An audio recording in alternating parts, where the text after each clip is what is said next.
Hello. For the next 4 minutes, we will be introducing the Contacts module.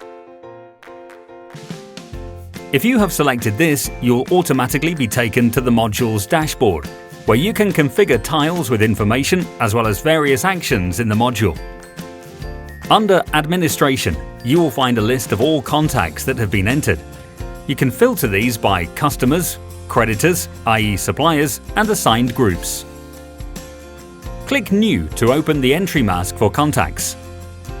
Next to information such as name, address, type, and relationship, further settings can be made. For instance, you can decide on the delivery method for the documents, the currency you require, and the VAT rate. You can also set specific discounts, payment terms, and e-bill account ID in order to use e-bill. Under Notes and Supplements, you can enter notes about a contact, and you can also specify the hourly rate. If you go to Groups, you can assign the contact to a group that you are free to select. Once you have saved the information, a detailed overview of the contact you have entered will open automatically. Here you can enter additional addresses and contacts by going to Addresses and People.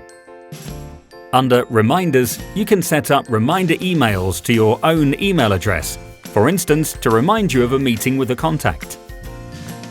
Via More, you can enter bank accounts for the contact or have all transactions displayed via History.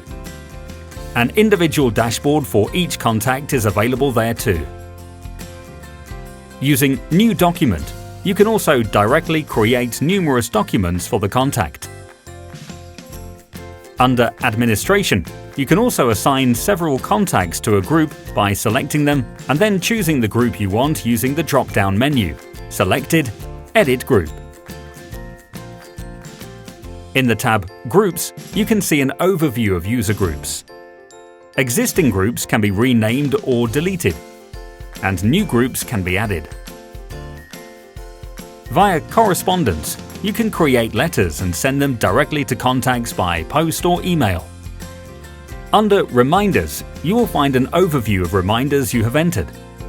Reminders can be filtered by months using the timeline or be entered by going to New. If you go to Data and then Import, you can import contacts via copy and paste or CSV file upload. You can see an overview of available columns in the Import dialog. The columns are divided up into mandatory columns and optional columns. Please note, depending on the contact type, i.e. company or private, optional columns can also become mandatory columns. For instance, if you are importing private contacts, in other words type P, the gender column will also be a mandatory column.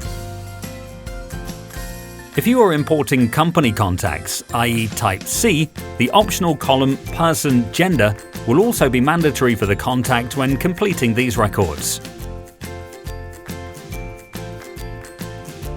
If you go to Exports, you can export any letters you have entered, as well as any contact information.